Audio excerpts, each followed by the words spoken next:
Hello everyone, a very warm welcome to all that are watching us today. My name is Ramon Noriega, and I will be your host for the next hour. This time, we will have a special program dedicated to our fellow English teachers. We will be talking about a very interesting topic, didactics and pedagogy in English teaching. We've all heard those two words, pedagogy, didactics, but what they really refer to.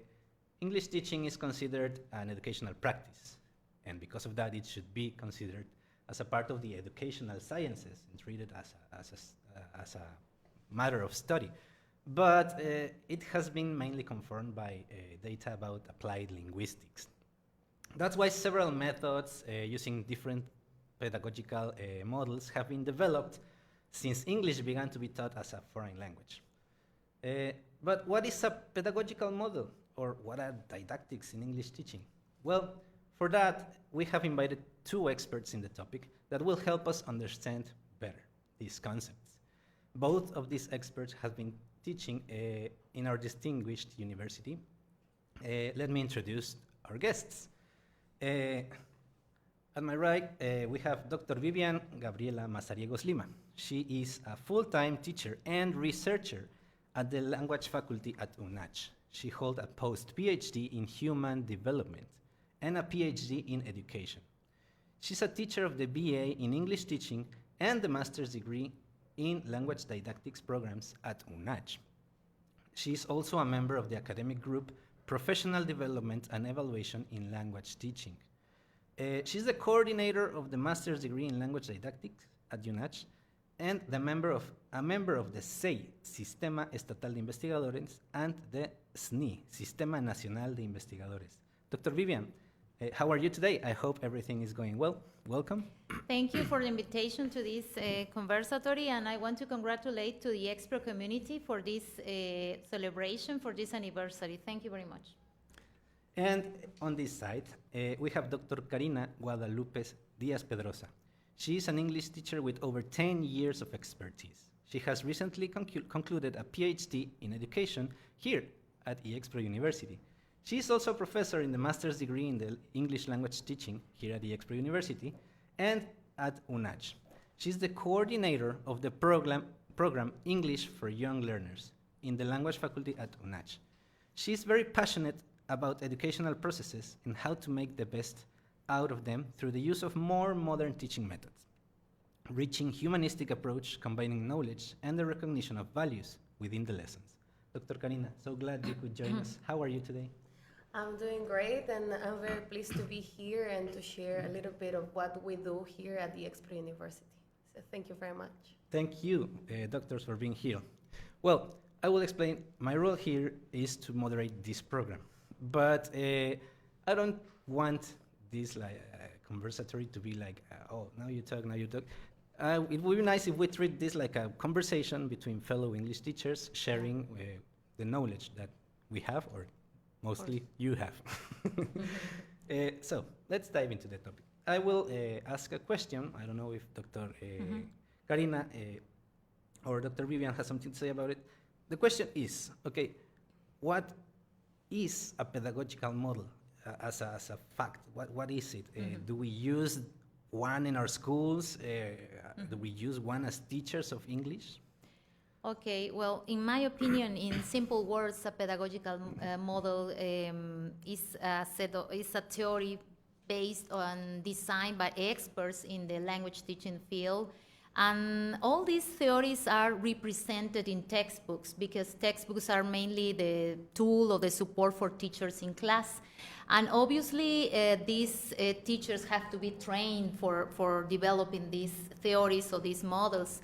And in the last century, we have gone through more than 10 approaches and methods. For example, there were some very interesting methods like a grammar translation method, which is very well known by every teacher. There were audiolingual methods and also direct method, which comes from military vocabulary at that moment. But there are also some approaches. Approaches are wide and other ways to explore the English learning. And we have, for example, the oral approach, the natural approach, and the communicative approach, which are now in transition because we are moving from the communicative language to the CLIL approach. Okay, so probably later we can go giving more details about CLIL.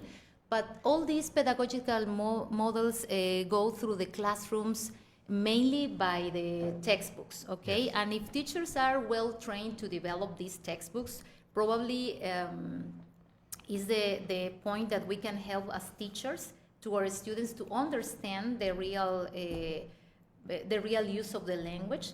And in my opinion, all these pedagogical models answer to the students' needs and also to the context, to the period of time we are living. And when we have a new need, so we go through the next approach or model. Models are very strict. You have to follow like a recipe, okay? You have step 1, step 2, and until the next. But when we are using approaches, they are very wide, so you have different forms to reach the goal. At this moment, the goal is to learn the language, okay? So in my opinion, this is a pedagogical model, something that is based in theories, and these theories are spread to the classrooms through textbooks, and these textbooks need to be implemented by teachers, and students are always following these strategies. Teachers have to find a way to learn the language. And this is my opinion. Dr. Karina, do you yes, have anything? I'd like to also share that, as Dr. Vivian mentioned, that is very strict, and at times teachers tend to follow it like that, like very strict, like if the author of this pedagogical method or model mentioned it or created it this way, I need to follow it this way without looking through these like, for example, the gray scales, you know, that not everything's black nor white, but there are grays in between. So given or taking this into the practice will allow us to understand that right now we cannot follow just one, because you know that we need to cover certain needs. And of course, now with globalization, we need to incorporate some other tools or some other points of view, like I would say not even CLIL right now fits the context we are living. I mean, that is the last one that we've been studying, and for those who are studying the master's degree with us, they're going to revise it at the very end.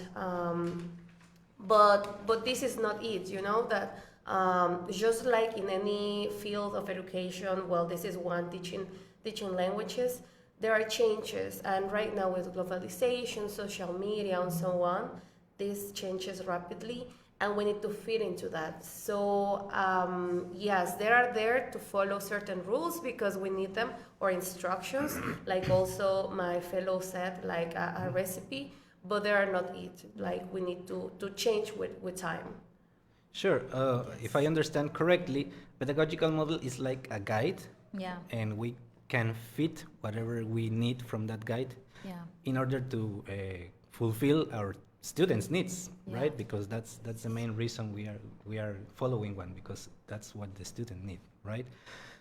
But what about didactics? I mean, teaching English as a foreign language has seen a lot of changes, as Dr. Vivian said, and methods and strategy has been studied and developed and implemented in different contexts. So, is there a new tendency for didactics in English teaching right now that we can talk about? Well, of course. First, I would like to mention the difference between pedagogy and didactics, okay? For example, pedagogy is the philosophy, the theory is the main, the support that we have in a theory. And most of the times, this pedagogy is developed by experts, as I said before.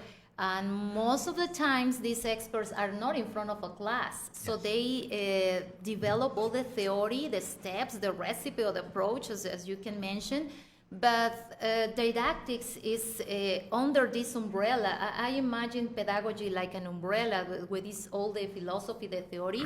But didactics is a discipline that comes from pedagogy, and it's the way, the practical way the teacher is going to implement the pedagogical model. So it's important because it's a set of strategies, techniques. Some of them are emotional, some of them are dynamics, different tools, a set of tools that teacher has to spread this theory into the classroom. And didactics is always trying to help students to learn easier, okay, to learn better the language. And if teacher is not well formed in didactics, so probably this great pedagogy model is not working as we are expected, no? So this is the main difference. One of these is the philosophy, the theory, and the other part is the practical into the classroom. And it really depends only from the teacher, okay? If you really read the philosophy, if you were trained to implement that theory, so probably you are going to be a great teacher in the classroom, and your students are going to be ready for learning the language. So this is a good mix, no? To have the pedagogy and also to have the didactics. And I think it's a practical way. So this is what I would like to mention. Mm-hmm. Yes. Yes, well, taking again clearly into the conversation, and right now that I have the opportunity to teach this subject, probably many of my students are going to remember a comment that I always say, like, let's imagine that I'm not here to sell you CLIL, okay? Because I'm just guiding you to learn what it is. But I'm here to tell you that this is one of the pedagogical models you can incorporate into your class. You know now the instructions, but guess what? Teaching or didactics is like creating a smoothie, you know? Like, for example, my favorite smoothie is almond milk, strawberries, and banana, for example. What's your favorite smoothie, and so on. So everyone has, I don't know, a preferred pedagogical model or how to take it into the classroom. There are some who are very good with technology and so on. So if I check the different smoothies that are here in the classroom, we're going to find out that we come in different flavors, you know, and this is part of also didactics, like how I incorporate in a practical way or in the real life what the model is. Like, of course, it is going to have some transformations, and they come with the context the own teacher has. Like, who knows everything, or who must be like the most important person in the classroom? That must be the teacher, because we know everything about our set, and then we can transform according to, it could be the right now moment. Like, probably I had something already planned, but I need to change it because I'm identifying, say, certain need my students have. So, okay, let's change. And that's the beauty of didactics. Like, yeah, I have my lesson plan, and I'm following certain model. Well, that's great. Great, you know it. But then how you take it into the practice, that's another story. Yeah. Yes. Okay. Let's talk about a bit about our context. Let's talk about Mexico. Okay. Schools here in Mexico has been giving more and more importance nowadays to English teaching.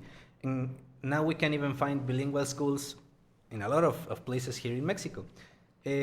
What do these schools offer? Are they actually being successful in teaching content in a foreign language? You can talk about any experience that you have maybe in these schools? Well, as you mentioned, in Mexico now we are really paying attention to students learning a second language. No, in bilingual schools they are implementing new methodologies, and probably CLIL is one of them in the last 15 or 20 years. And in my opinion, schools are doing well implementing these methodologies, but probably we have to do more than that. We have to learn more about the approach. Of course, we need technology, we need teachers really aware of the way they are teaching. And it's a great approach because it takes into account the content, the culture, the communication, and also some other aspects of the language. And also it really pays attention to the students' expectations and also the students' perceptions about the language. And here Dr. Karina has a lot of experience in a field, which is the English for foreign For young learners? for young learners, sorry. She's the coordinator of the program. And she noticed the difference, how many parents are really worried for kids learning a language in a new way, in a new approach. So I think Mexico is doing well, but we have a long way to cover. So we have needs to cover, but we are doing well. I think it's an approach that has success in so many countries. And in Mexico, I have seen we have been growing in that point. But here the expert is Karina, Dr. Karina. Yes, and of course, well, one thing that a natural disadvantage we have here in Mexico is that we don't have the context to practice like many other schools have. Like, and specifically talking about Chiapas, we are not close to the borderline with the United States, so we find it more difficult than other parts or regions of the country. But well, right now what we are doing, I believe that is to trust like older teachers' generations. Like I would consider myself that in that part or that section of teachers, to trust newer generations, because I already mentioned, and my teachers there in that program know that they know they really have the skill to do it. Like they incorporate technology. I've been amazed about how they use many other materials. Like, okay, take this hula hoop and transform it into an activity. Yeah. And then I wouldn't imagine about that, using it with my students. And I'm preparing at times future teachers. So I need to be prepared as well in order to potentiate this how would I say it? But like curiosity in teaching, because you know that teaching new generations by new generations, that's a challenge, and they are feeling, like Dr. Vivian mentioned, very well into this new context we are living. The sad part that we have here in Mexico is that we don't have the context to practice, like going to the supermarket and asking for things in English or any other language or so on. But well, being inside the classroom and having it like a safe place so they can practice and feel that it's natural, it's a natural process. And learning any other thing, like learning any other thing, like I might learn math or geography, I could also learn language. Yeah. Yes, of course. I will talk about a little bit about my experience. I had the opportunity to study in a bilingual school, and well, that was a long time ago. Back in that day, I was learning literature, science, and I don't remember math, I think, in English. And now that I am teaching English, think to myself, okay, I don't think a person who didn't have a good knowledge of the language could have been successful at learning the content, because they just taught me the content in English as if I knew English. But nowadays, as Dr. Karina said, we need different methods. The context is important, because clearly it's not just content in different language. You have to learn content and the language. I don't know if you had any experience teaching in any of these schools or teaching content in a different language? Teaching content, well, just brief Here in the classes. master, at the IEXPRO master, it was my first experience, because I was teaching phonetics, phonology, evolution of the methodology, and some other subjects, but we are using English as a vehicle, and they have to read and make presentations and debates and some other strategies, and they were using the language. So I think this is the only experience I have in the master here at the IEXPRO, and it was a great experience. I don't know in your case. And they're going to use it in a real context. Yeah. Because, for example, compared to the BA students, that sometimes you know that you are very young and you just take knowledge and it's like, I don't know if I am going to use it or not. Yeah. But here with professors who are being trained to have a master's degree, they do use it because they understand, or they get the knowledge, they process it, and then they understand, okay, I'm going to incorporate this this new knowledge into my classroom, or I can do this in my classroom to make it better or to help the language or the teaching learning process to succeed. So that's another thing, and yeah, of course, this is a great example. Yes. Mhm. Okay, now that we have talked about CLIL a lot, I expect our audience to be aware of that. Many of them may not know what that is, or what's CLIL, or how do we use CLIL. Can you explain in your own words this approach? Well, CLIL by the letters is the Content Language Integrated Learning, and it's a very recent approach. It's very general, it's very wide, and the idea is to teach a content. Okay, to teach, as you were mentioned, you can teach history, math, biology, chemistry, whatever subject, but using a second language. In this case, we are discussing English, but students are learning this content, but they are not really aware, or they are not very stressed about the language. They are reading, speaking, using all the abilities we use in the communicative language, this writing, reading, speaking, and listening, but they are learning another subject, so they are focused probably unconsciously in the content of history, but they are using the language, so they feel less stressed about my pronunciation, my grammar.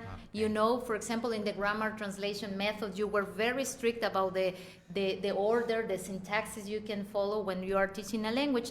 And in my opinion, it's a great idea for learning a language, because as you mentioned before, you can learn a subject using the language, and when you watch yourself speaking a language, you say, oh my God, I'm speaking English and I'm reading history, okay? So it's a very recent approach. Of course, many schools in Mexico have been now using this approach, and we need to implement more technology, strategies, as Dr. Karina said. Teachers need to be trained to use that methodology, and they need to be very young teachers, because they have to be in touch with technology. And I think it's a great approach. So probably it's not the last, because we are going to see more approaches in the future, but right now we are focused on that approach. And that's my idea. Yes, and it gives a fresh vibe to the teaching learning process, because it's like everything's there in order to learn. Like now, why don't take it to the classroom? Because you know that many students are exposed, even children, they're exposed to internet. So if they're revising that material in English or Spanish, whatever the language is, why not fit it into the class through a didactic way? So instead of revising an Instagram page outside the classroom with dangerous content, I might revise something which is, I don't know, Discover Channel or Kids or something like that. So things they might be interesting for students, but also safe, so they can learn through a natural way, and also to know that English is not that difficult.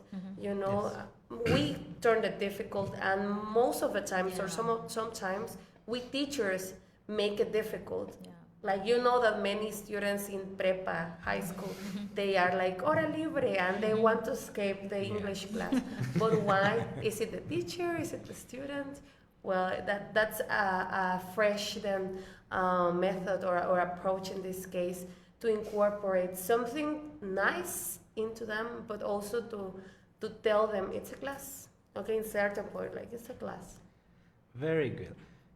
Okay, I have another question. This is most likely a question for you to develop what you know. You're, after all, the experts. Where is the road taking us now? How has been the evolution, and what is next? Because in my experience, I did not learn the way I am teaching English. What is next for us?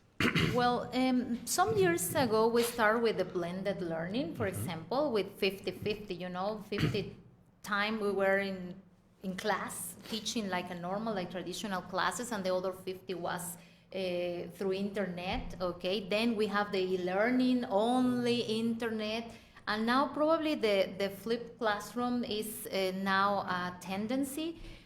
Probably not in all the public schools or not in all the states in Mexico because we need technology, but there are some schools without really following this type of education.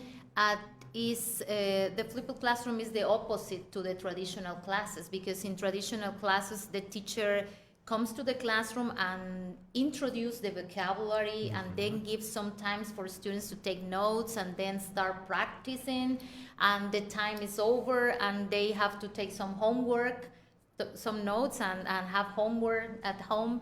And now the flipped classroom is the opposite, okay? Students have to reach to get to the content of the class, and they have to read in advance or probably to watch a video or listen to something.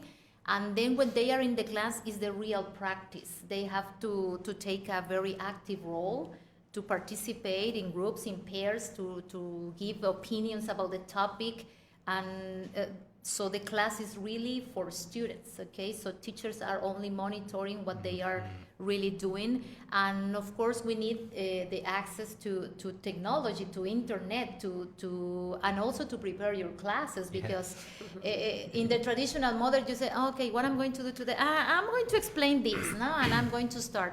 So in the flipped classroom, teacher needs to give the information in advance, and students need to get that information, read, process, and probably look for more information and be ready for the class, okay? And this, the disadvantages probably are that we need technology, we need teachers to be aware from the process, and teachers need to take a very active role, okay? They need to be really in the mood of participation, because most of the times they are waiting for teacher to explain, to integrate in pairs, to give you enough time for practicing.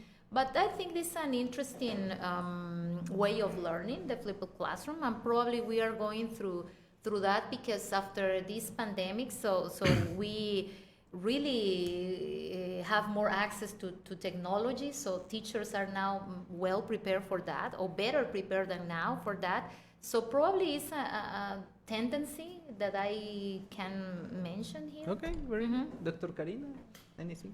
And You have to add? also to make a lot of effort to make the student understand that they are also part of this process. Yeah. Like at the end, Dr. Vivian mentioned, like they're just waiting for us. We even enter a class and they're like, Yeah. wait, Waiting, they don't yes. start like, not even a basic question like, what are we going to revise today? Yeah. Or could we check the homework, Yeah. yesterday's homework? And also I believe that taking the student outside the classroom will be a nice idea, because you know that we are surrounded around a lot of things, and we don't take them outside to realize that the classroom, that's just walls, chairs, and that's it. That's a classroom or the whiteboard. But what about outside? Like analyze, for example, if you go to the cafeteria, even if they don't speak English, what could you eat there? Or try to translate that while you are waiting for your food or something like that. To incorporate this also humanistic way to revise educational processes, because we are not aware sometimes, and we are in our 5 minutitos, and we forget that we are in front of an audience of people. Yeah. And then we act differently. We raise our voice, so we say bad things to students, and also students defend. So it's like they also need to understand, but also us as teachers, we need to make that exercise inside our classroom. You know what? You are also part of this. So try to do something with this process as well. Dr. Karina mentioned something that brought my attention. The fact that you, as teacher, have to try to bring the real content to your students in a controlled way, because she said, okay, it's not the same that they go to the internet and watch whatever they want, maybe dangerous, or as you as a teacher say, okay, you are going to revise this, and this video. They are real. They are maybe Instagram or YouTube, but the teacher already revised that, right? Do you think the schools in Mexico, or mostly not private, because private, they have their own ways, but the public schools in Mexico could anytime soon update to a CLIL approach, or maybe give more content, just not English, in English? Because, I mean, it must be hard for the teachers, not just the students, to be trained to teach CLIL. There are some restraints in the program. You know that actually there are lots of great programs here in Mexico talking about English. Like they have the Programa Nacional de Inglés, that is a pilot program that they prepare kindergarten and elementary school students in order to have certain proficiency in the language, and then when they reach junior school and high school, they are already prepared, supposedly because they take this subject mandatorily inside their programs, and then they go to university and also they take some levels in order to graduate. Try also make count of all of the years they're exposed to the language. Are we reaching there? We have a lot of things that we are checking, and sadly the program is nice, the teachers probably are prepared, but are we receiving enough income from other government and some other industries that might help them? We are not receiving that, and even if we are very prepared and very willing to do it as a teacher, you don't have the support, or probably your principal or your coordinator don't know about that. And then like, yeah, but I'm following, or I'm hired because of this program, but can I have, I don't know, extra crayons for my activities? No, there's no money. And you know, it's a bit sad because in paper it sounds amazing, but then in practice it has certain things, and it could work if it's very good put into practice.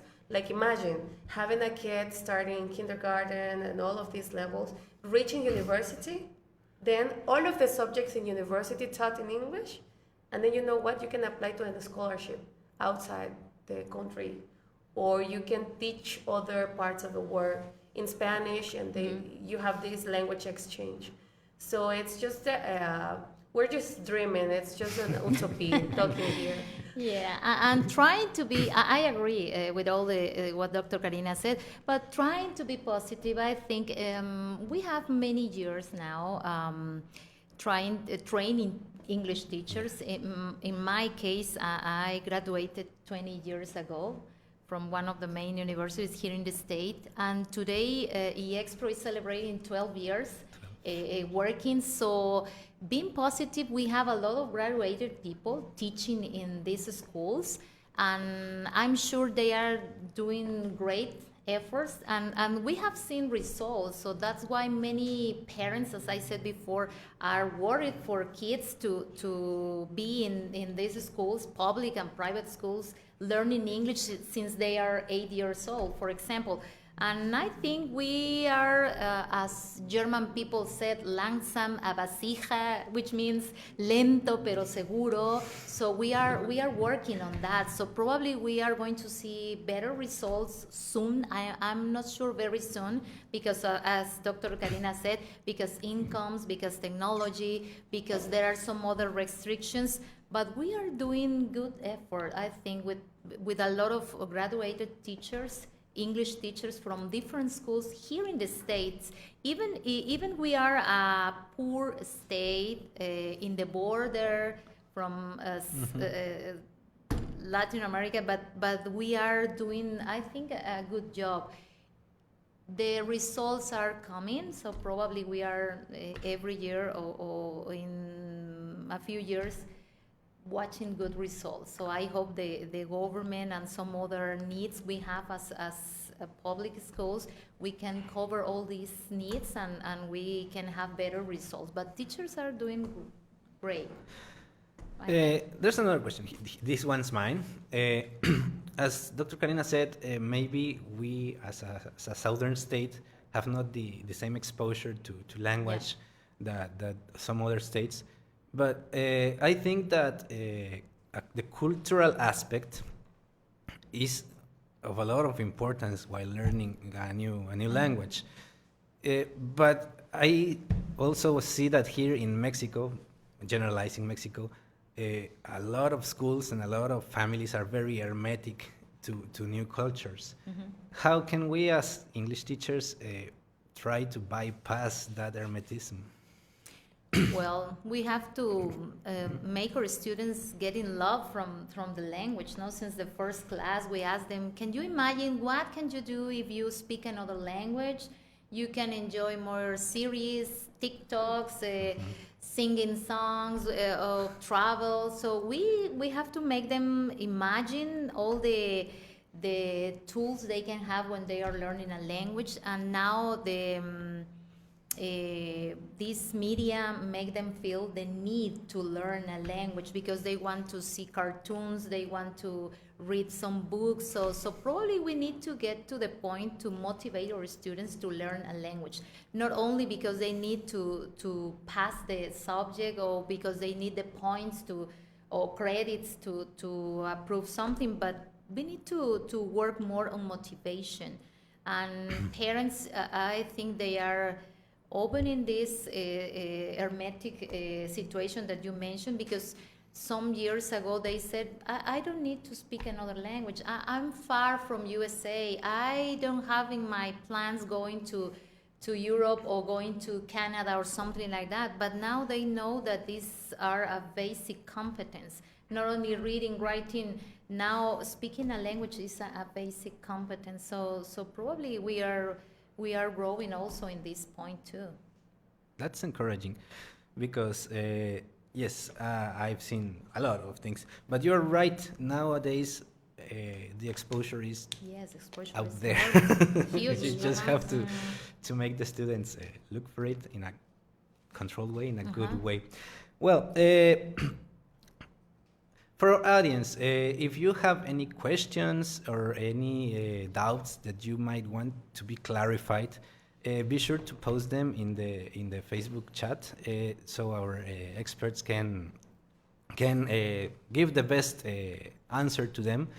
But in the meantime, doctors, anything you have or you want to say to our audience to add, or maybe a conclusion about what we just learned about didactics, about pedagogy, about how we use them in the classroom? Well, I'd like to reinforce something that I tell my students who are becoming English teachers in some years, the ones who are studying the BA, that we need to show ourselves also vulnerable, that we are also human beings as teachers, we are not perfect.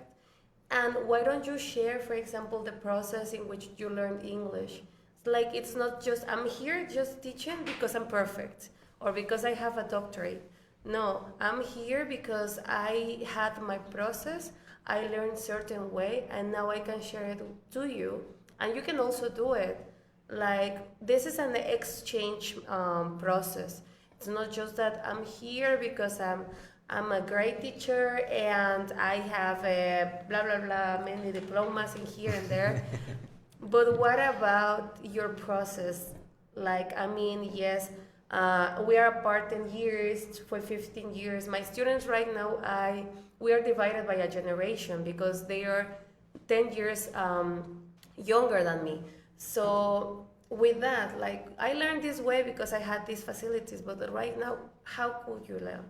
Like, I don't know, there are a lot of series. I also recommend a lot, for example, The Crown. And are you practicing British English? Why don't you watch The Crown? And other series. And guess what? I took it when I had a certification, and it helped me. So also showing them, like teachers, and this is an invitation, that you are also a human being and you're not perfect. You are not a walking dictionary like many students see us. We have some flaws, and we can also learn from them. That's another important part. That is true.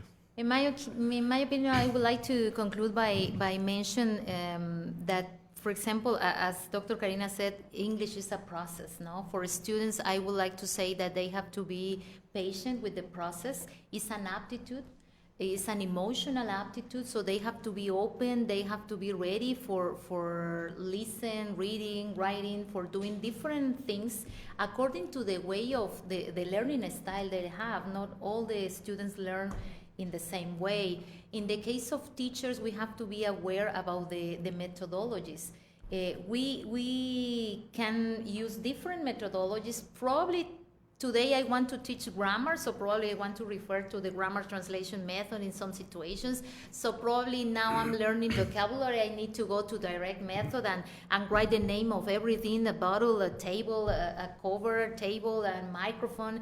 And probably today I need CLIL, focus, and I need to start teaching by using CLIL. But the most important thing is that we have to love the language. Yes.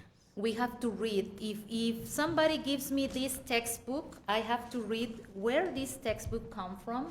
If it's from communicative language, what is communicative approach? I need to read about the philosophy, the base, and then I have to interpret this textbook in my class using didactics, and I need to be involved with my students' needs, because probably they need to for working, or they need for traveling, and I need to motivate my students for learning in different styles, and I'm trying to ask them to be patient with themselves and be ready for the language, because it's something that we really need. No, this is my conclusion. We need all the methodologies in classes in every moment, and we need to be patient with the process. Well, dear doctors, it has been a pleasure being here with you today. Hearing everything you had to say was very, very enlightening for me, and I know that for our audience too. But for now we will switch to Spanish, if you agree. Yeah, sure. Reitero lo mismo que comenté en inglés. Para toda nuestra audiencia estaremos ahora hablando un poco en español. Si tienen dudas, preguntas o algo que nuestras doctoras expertas quieran que les aclaren, escríbanlo, no importa si está en español, si está en inglés. Ellas con gusto responderán a sus dudas. De mientras, si gustan, podemos, ¿sí? La Universidad IEXPRO, en lo que esperamos las preguntas, tengo yo el honor, en nombre de la Universidad IEXPRO, leerles el siguiente reconocimiento que se les entregará. Es un reconocimiento de participación. La Universidad IEXPRO otorga el presente reconocimiento a la doctora Karina Guadalupe Díaz Pedroza por haber participado en el Conversatorio Didáctica y Pedagogía en la Enseñanza del Inglés, realizado de manera virtual en el marco del 12 aniversario de la Universidad IEXPRO, Tuxtla Gutiérrez, Chiapas, a 5 de febrero del 2023, firmado por la doctora Teresa de Jesús Argueta Castro, nuestra directora académica. Gracias. De igual manera, leo el de la doctora Vivian. La Universidad IEXPRO otorga el presente reconocimiento a la doctora Vivian Gabriela Mazariegos Lima por haber participado en el Conversatorio Didáctica y Pedagogía en la Enseñanza del Inglés, realizado de manera virtual en el marco del 12 aniversario de la Universidad IEXPRO, Tuxtla Gutiérrez, Chiapas, a 5 de febrero del 2023, firmado por nuestra directora, la doctora Teresa de Jesús Argueta Castro, nuestra directora académica. Muchas gracias. Bien, al parecer ya tenemos algunas preguntas aquí, doctoras. My question for Dr. Vivian is, how can I engage students when their interests are others? Well, trying to show... ¿en español? Sí. ¿Podría ser en español No hay o problema, en inglés? no hay problema. Bueno, yo creo que cómo podemos motivarlos. Primero que nada, lo que mencionó en algún momento la doctora Karina, ¿no? Cada uno conoce nuestro contexto, la edad que tienen nuestros estudiantes. Si nosotros conocemos la etapa de desarrollo en la que están, yo puedo motivar diferente a unos niños a que se enamoren de la lengua, puedo motivar diferente a unos adolescentes y a unos adultos. Hay profesionales que toman el inglés en doctorado y me dicen, yo ya no lo necesito solo porque me quiero titular. Tenemos que encontrar cuál es el punto débil, siendo muy psicólogos, ¿no? Conociendo la etapa en la que están y dándoles los elementos de por qué se necesita, que es una lengua que nos puede llevar a tantas cosas, a la lectura, a las películas, a viajar, al trabajo, a comunicarnos con nuevas personas. Entonces creo que hay que poner un énfasis en eso para desde el primer día enamorarlos. y hablarles de nuestra experiencia tan bonita como docentes, ¿no? Todo lo que hemos aprendido y todo lo que hemos vivido en las aulas. Entonces, siempre llevar esta actitud positiva, alegre, para que ellos vean que disfrutamos la lengua. Creo que sería mi humilde respuesta. Sé que la pregunta era para la doctora Vivian, pero no sé si tiene algo que agregar, doctora Karina. Sí, igual como comentaba, de que también nosotros como docentes incorporarnos al proceso que ellos están viviendo. Claro. Pongo un ejemplo, hace 3 días estuve presente en una clase muestra y era focalizada hacia estudiantes jóvenes, adolescentes. Pues este docente eligió obviamente el material, no estuvo mostrando a unas personas por ahí, yo, ¿quién será esa muchacha que puso ahí en las diapositivas? Claro, está dirigido hacia, como decía la doctora, hacia sus estudiantes. Ya yo me encuentro dando clases en universidad, licenciatura, maestría, entonces a veces como que dista por ahí de ese rango de edad. Sí, desconocemos. Pero hay que prepararnos, claro, y estar bien listos para lo que necesiten. Y bien se dice que el rol del docente no es nada más llegar y dar clases, sino también la parte de la psicología, de lo que se necesita, hasta de consejera terminamos. Sí, de inteligencia emocional, ¿no? De hablar mucho de eso. Sí, entonces pues toda esta parte se engloba y yo creo que también eso nuestras y nuestros estudiantes lo traen con ellos, de que pues ya en la calle un saludo y algo así, porque recuerdan eso bonito que se les dejó, que fue la motivación para que ellos después continúen, no sé, en un posgrado, puedan aplicar para irse a alguna beca al extranjero, o que ellos mismos se motiven para ser docentes de inglés. Eso es todavía más bonito, que lleguen a ese punto. Tenemos otra pregunta. Esta se me hace interesante. Dice, ¿existen causas específicas que dificultan el aprendizaje del inglés o de algún otro idioma nuevo? Porque hay personas que he visto que se les facilita y otras a las que les cuesta mucho. Pues como ya me he mencionado, el inglés es una aptitud, ¿no? Es algo que se trae. Hay gente que trae la vena de la natación y solo toma unas clases y toda su vida nada y se convierte en el mejor nadador del mundo. Habemos otros que no traemos la habilidad de la natación, pero tomamos un curso y finalmente aprendemos a nadar, ¿no? Yo creo que lo más importante aquí es relajarnos en el proceso, reconocer nuestras habilidades y que si no las tenemos seguramente nos tocará invertir un poquito más de tiempo que los que se les facilita. Hoy afortunadamente estamos en esta exposición de la que se ha hablado bastantes veces en la mesa, porque antes era solo tu maestro y el libro. Ahora es tu maestro, el libro, la serie, la película, las noticias, las canciones, los viajes. Entonces creo que hay muchas formas de alimentarlo. Lo que tenemos que quitar primero es la barrera emocional. Porque hay gente que desde el primer día llega al salón y te dice, es que yo no puedo hablar inglés, es que yo llevo 10 años y no he podido y no puedo. Entonces, lo primero, ya lo decía Krashen, un autor del aprendizaje natural, el enfoque natural, que decía que lo primero que tenemos que abrir son las barreras de la motivación. Porque si yo estoy abierta a aprender, me llega todo. Pero si yo digo, no puedo, es difícil, es complicado, es que mi maestra pasada, es que mi ciclo pasado, entonces no dejas fluir la información. Entonces yo creo que lo primero es eso, ¿no? Reconocer nuestras habilidades, enfocarnos en ellas y abrirnos, ¿no? al proceso, ¿no? Y en alcance a lo que dice la doctora, también ahorita con la globalización, el uso masivo del internet, existen muchos test en línea de estilos de aprendizaje. Entonces también como docente uno trata de hacer 1000 maravillas dentro del salón, pero desgraciadamente no tenemos a veces tiempo para hacer clases personalizadas dentro de un grupo de 30, 40 estudiantes. Entonces yo creo que también tomar responsabilidad como estudiante, eso acrecenta mucho el proceso. Quizá yo pueda tomar un test de estos que están en línea, muy sencillo, test de inteligencias múltiples, me sale qué tipo de inteligencias me dominan y pueda yo aprender a través de ello, porque quizá el docente pueda decirme, no, que veo una serie o oye canciones, bueno, pero no tengo yo esa habilidad.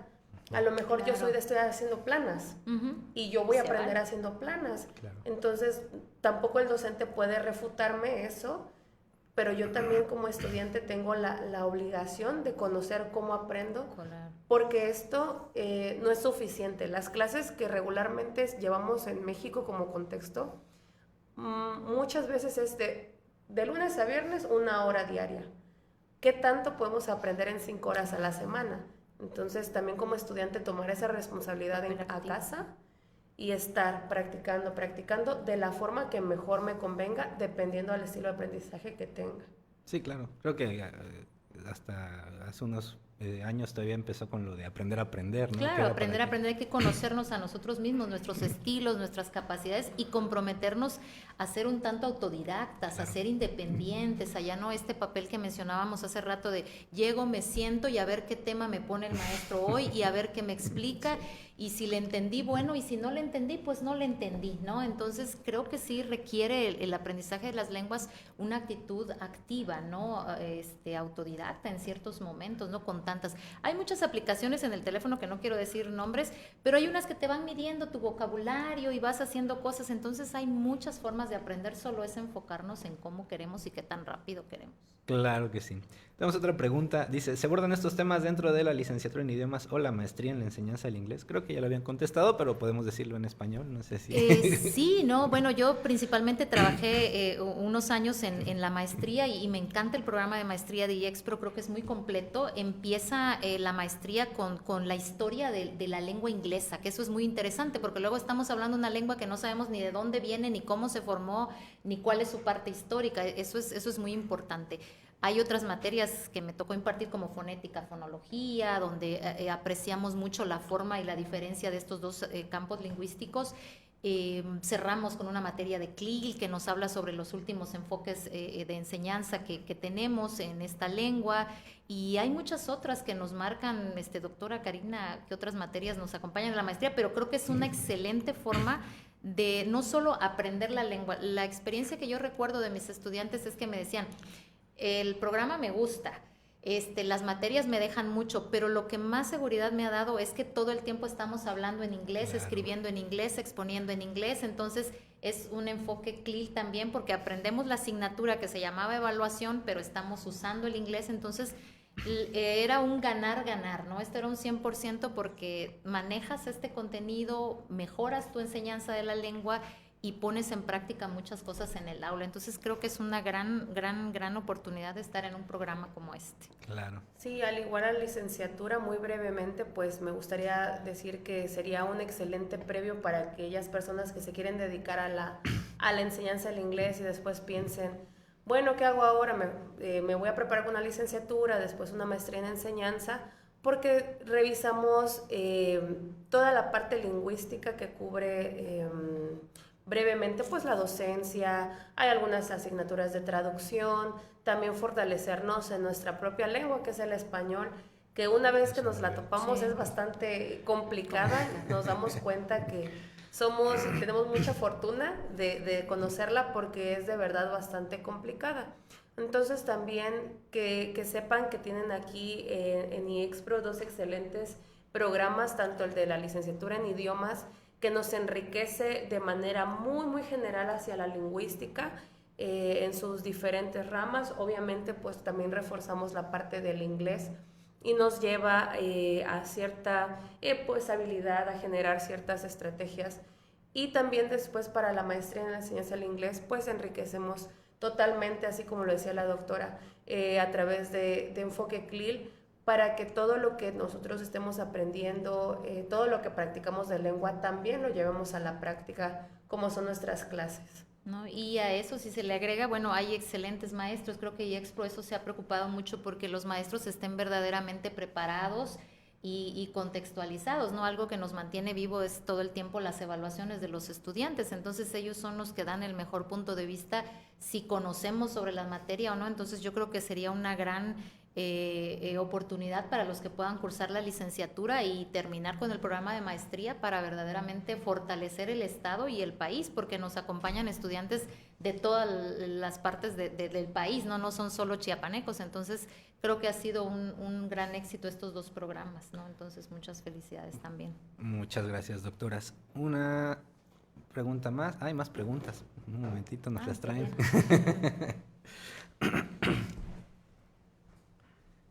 Gracias. Bastantes. Dice aquí. I took a class in university taught by Dr. Vivian. Greetings from Nevi Toledo. Everything Saludos. she mentions is an accurate reflection of her class, fun and engaging. My question, how do you handle behavioral issues? Well, ¿en inglés o en español? ¿No? Como guste. De hecho, estamos en español, yo creo que para que todo el mundo Pues pueda bueno, yo creo entenderlo. que todo es, vuelvo a la psicología, ¿no? Y a la inteligencia emocional. Yo siempre creo que no hay que conflictuarse en el salón de clases, ¿no? El maestro tiene que estar formado psicológicamente y saber que el que viene rejego, complicado, difícil, es porque algo no está bien en su proceso de aprendizaje y tenemos que ayudarlo a reflexionar. Yo siempre me voy a las teorías antiguas y digo, la mayéutica es una muy buena, de preguntarle todo el tiempo, o sea, ¿por qué estás molesto? ¿Por qué no te gusta?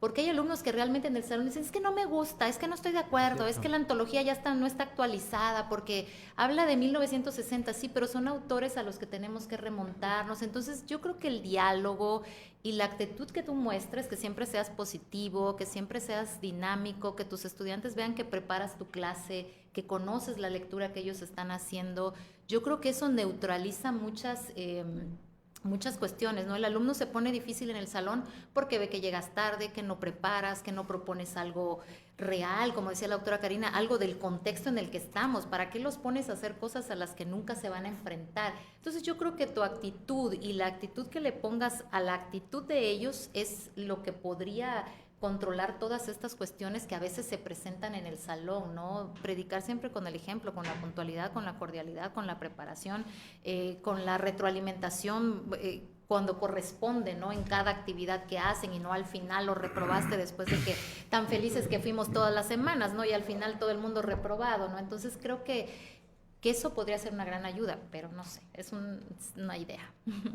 Y también tener mucha claridad cuando damos los criterios de evaluación. Claro. Y si usamos alguna rúbrica y todas las actividades que se cumplan, exactamente, porque de repente les digo, van a preparar 10 pedacitos de tarea porque esto va a ser un proyecto gigante al final del semestre, lo que sea. Y los estudiantes se están esforzando, están haciendo de verdad lo mejor porque quieren aprender. Y de repente, ¿saben qué? Me va a dar flojera y no, mejor es demasiado esfuerzo de calificar y todo. Y también yo creo en asignar tareas y proyectos y lo que tenga que ser significativo. Sí. Porque no tiene caso de que, y de hecho de repente me toca analizar una clase que tengo que habla sobre historia del inglés, desde cuando se creó el inglés hasta inglés ahora. Y digo, bueno, a mucha gente no le gusta la historia. ¿Qué voy a hacer también para prepararme y sea algo digerible y sea algo divertido? Y que pues también le encuentren la parte significativa, porque a fin de cuentas las asignaturas están incluidas en los planes de estudio y los programas se diseñan de cierta manera porque quienes diseñan, que son personas expertas en eso, lo creen pertinente. Claro. Ahora me toca a mí enseñarla, bueno, ¿qué puedo hacer para volverla significativa? Sí. Muchas gracias. Tenemos dos preguntitas más. One in English and one in Spanish. Vamos a ver. Si quieren, Entonces, contestamos si la de... en español o pues contestamos la que está en inglés en inglés y la de español en español. How to practice language in the house.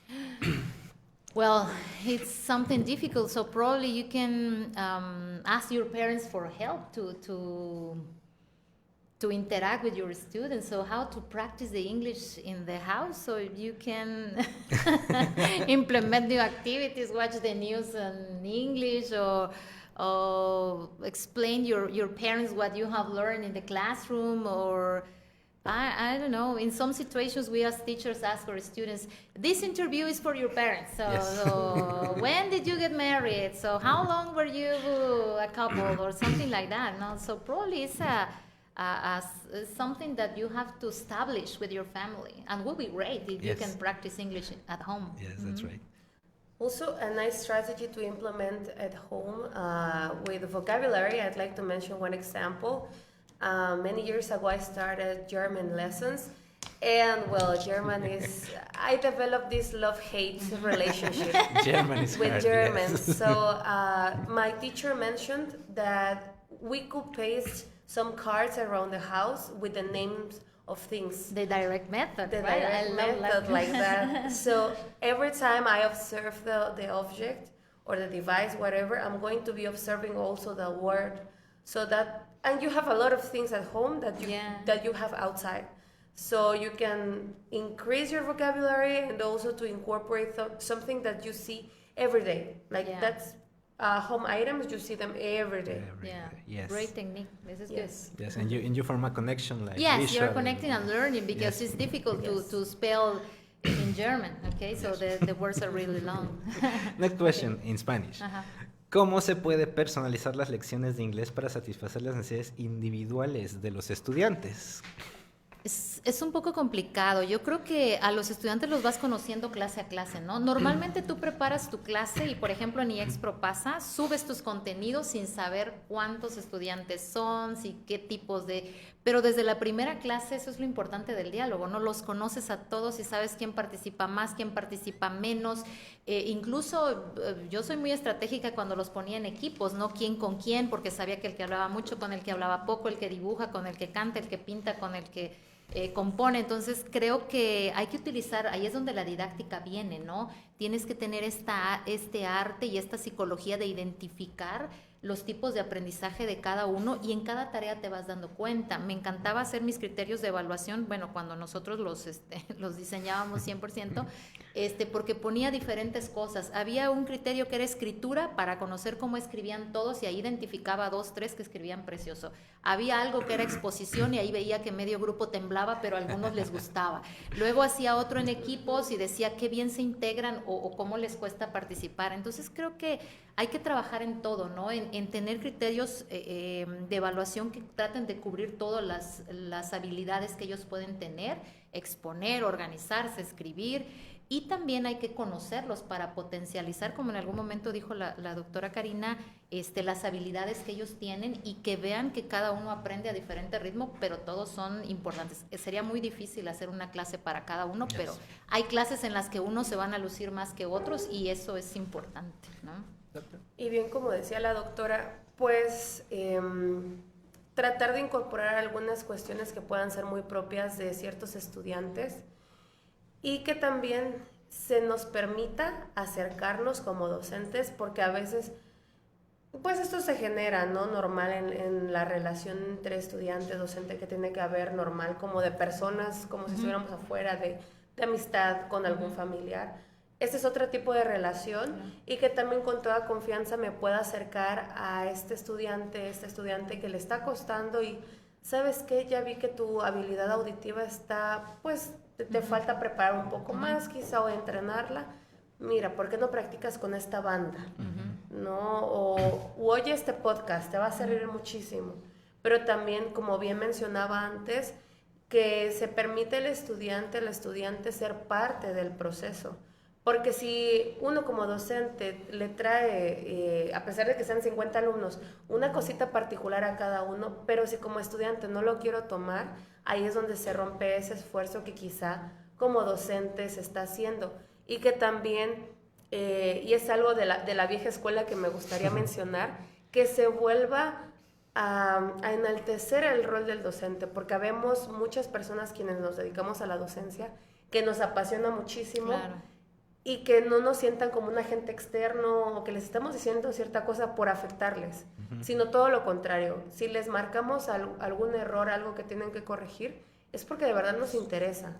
Entonces yo creo que eso también apoya mucho esta parte de individualizar el aprendizaje. Y algo importante que se hace también dentro del programa de maestría en IEXPRO y en otras escuelas, o que yo particularmente hago a donde voy y doy clases, es la retroalimentación.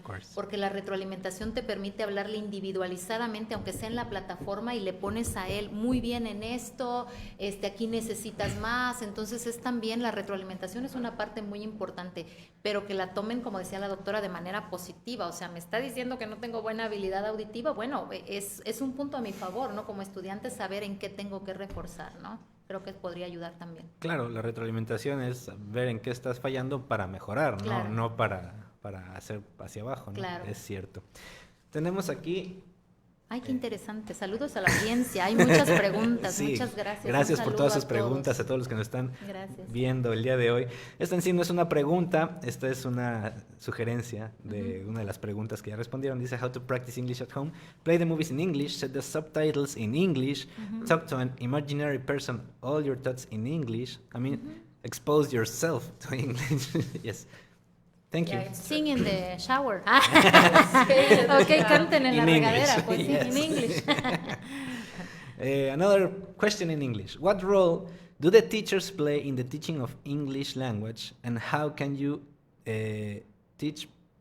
How can the teaching practice be improved as facilitators of knowledge? Respuesta en español, por favor. Ok, ¿cuál es el rol que jugamos? Yo creo que jugamos un rol muy importante. No han habido triadas. En la didáctica se habla de triadas en la cual el maestro era el más importante, el alumno escuchaba y el contenido 2, 3. Después el contenido era lo más importante, o sea, la metodología y el alumno y el maestro. Después llegamos a que el alumno ahorita es nuestro centro, nuestro enfoque. Sin embargo, nosotros seguimos tomando un rol muy importante porque yo tengo que preparar la clase, tengo que identificar sus habilidades, tengo que retroalimentar, tengo que mantenerlo activo.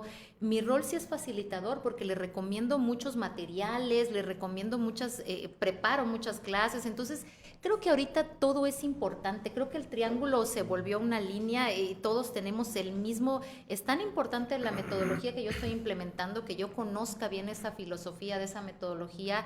Es tan importante que el alumno sea activo, como lo dijimos hoy toda la mañana, autónomo, independiente, responsable de su proceso de aprendizaje, pero también mi rol es fundamental. Entonces yo creo que el rol es importante en todos los aspectos, el del maestro, ¿no? Yes. Sí, hace unos años tuve la oportunidad de escuchar a una persona en una conferencia y preguntaba a toda la audiencia en general, ¿quién es la persona más importante en el salón? Todo el mundo contestó, el estudiante, el estudiante. Y se queda, no, es el docente, la docente. ¿Por qué? Porque conocemos todo de la clase, pero también debemos de tener esta habilidad. Bueno, obviamente conocemos toda la planeación, nuestros estudiantes ya tenemos nuestra lista, el contenido. Los estudiantes están solamente esperando a que nosotros lleguemos, como un rol de inicio inactivo dentro del proceso. Ahora nos toca esta parte, como se mencionó en la pregunta, facilitar. Ok, bueno, también hazte responsable de tus tareas. Voy a revisar a mí me gusta mucho asignar tareas a veces. Cuando asigno me gusta más trabajar en clase. De lunes para el viernes y ya no les recuerdo nada. Habemos muchos que también nos acostumbramos a diario a recordarles. Hay tarea para el viernes. Y de repente a ver quién la hizo. Y quien la hizo, apoyen a los demás. Entonces, esta parte también de responsabilizar, pero también por parte del docente, de creerse ese rol que juega, que es totalmente vital. La doctora igual lo mencionó, y que sintamos la responsabilidad de que nuestros estudiantes aprendan, pero que también no sea de cierta manera controlado o tender a lo muy tradicional, sino como igual reforzando lo que mencionaba la doctora, pues ya se volvió esta parte de todos los elementos lineal, porque va a haber de momentos que tenga, por ejemplo, alguna situación personal y saben que pues ahí está la lectura, a ver qué hacen con la lectura. Quizá alguno pueda hacer un resumen, otro se le va a ocurrir hacer un dibujo, no sé, entonces ya la siguiente sesión, a ver, vamos a platicar de qué trató. No siempre tenemos que esperar a que tengamos el docente ahí, y ahí es donde mucho se rompe este proceso, que en las teorías lo vamos a encontrar 1000 veces, enseñanza-aprendizaje, proceso de enseñanza-aprendizaje, hasta con un guión. Porque nos encierra, ¿no? Uh-huh. Es de que tanto es importante una persona como la otra. Claro, tienen toda la razón. Tenemos más preguntas, al parecer, ¿sí? Ay, Dios, ya las últimas son pagadas. Gracias. What suggestion can you make to the teachers of IEXPRO to improve their English pronunciation? Thanks. No way.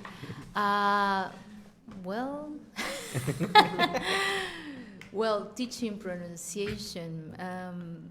Well, I don't know. Now it's more important the way of teaching more than the pronunciation you have. Of course, we are from Chiapas, so we learn English here in Chiapas. So I was trained by Mexican teachers. So I think this is something personal. And I think you can improve your pronunciation through the years of teaching, but you have to be aware that this is something important for you. So probably you can emphasize more on that And I always told my students, please be careful with phonetics and phonology. Try to emphasize in that, because most of the times in the textbooks, you go through the grammar, through the writing, so other fields, and you try to avoid phonetics and phonology, because Yes. I don't want to play the record, I don't want to bring my CD or something like that. But this is something personal, so probably I'm not sure what would be a good advice for teachers at the IEXPRO, but in my opinion, they are good. They are good. they are having great pronunciation. Some of them were my students. I know some of them, and they are great. So Dr. Karina here is excellent, and I'm not in the crew now at the IEXPRO, but I have seen some other students, and I think they are great. Yeah. So, but probably she has an example. And also we need to reinforce that pronunciation enclosures two things. Pronouncing well the sounds. If you make it, you can make yourself understood like everywhere. And another thing is the accent. Mm-hmm. We cannot reach an accent, a native Yes. accent that Yeah. that fast, because we're not living in the context to realize, oh, okay, the sounds are to be perfect with that. Like, not even in the certifications. For example, the Cambridge certifications don't measure that. Yes. Like, Yeah. your accent is not important. What's important is to say this, the sounds clear, and to Yeah. make yourself Communicate. understand. Communicate, period. I know that you might also give some suggestions, for example, to watch, I don't know, like news or content in the target language you want to practice or the accent you want to reach. But that comes naturally. I mean, Yeah. you're going to learn it by time. It's not Yeah. like, and we cannot judge because you know that everyone's Yeah. learning. So And you mentioned something very interesting. Accent is not measured in certifications, because even for linguistics, it's not important the accent. The most important is to communicate. Of course, we have to make an effort to pronounce well, but it's not the point. So in some situations, there are some people who are always stressed. If I should pronounce like British, I'm not British. I'm not American, and so I'm Mexican. So my accent obviously is not like a British. So try to consider that the accent is important, but it's not the most important thing when you are teaching or using the language. Okay. Yes, Thank you. I totally agree with that. I remember a teacher once told me, you all are going to have an accent. Yeah. There is no English without accent. And the point of learning English is to communicate in English. If you Yeah. can communicate in English, you are successful. In learning. Spanish we have different accents. This is like dialectos en español. Bueno, el dialecto nos habla de un lugar geográfico en el que estamos hablando, y el hablar en Chiapas, hablar en el centro es un tipo de acento, y los que están en Comitán tienen otro acento, y los de San Cristóbal, y sin embargo están hablando español y se están comunicando. Entonces Es creo que correcto. sí hay que y nos entendemos. y nos entendemos. Exactamente. Bueno, Ok. doctoras, ahora sí, ha sido un placer, un honor estar aquí con ustedes dos, escucharlas. Ujú. Por parte de la universidad se les otorgan 2 pequeños presentes. Gracias. Esperamos sean de su total Muchas agrado. Gracias, muchas gracias, gracias. Realmente les damos las gracias por estar aquí hoy con nosotros. Espero toda nuestra audiencia haya disfrutado de esta plática, sus dudas hayan sido esclarecidas, y si quedaron con más, pues pueden inscribirse aquí a la universidad y con gusto las doctoras estarán dándoles clases. Nada, es cierto. Pero no olviden seguirnos en nuestras redes sociales. Nos pueden encontrar en Facebook, nos pueden encontrar en Twitter y en Instagram. Y también les recuerdo que revisen la oferta educativa que tenemos. Si les interesan los idiomas, tenemos la licenciatura en idiomas y la maestría en la enseñanza del inglés. Pueden encontrar toda la información dentro de la página oficial de la universidad, www.universidadiexpro.edu.mx, y ahí mismo pueden contactar a nuestros asesores educativos si necesitan información más específica. Que tengan una excelente tarde. Hasta luego. Muchas gracias. Hasta luego. Hasta luego, gracias.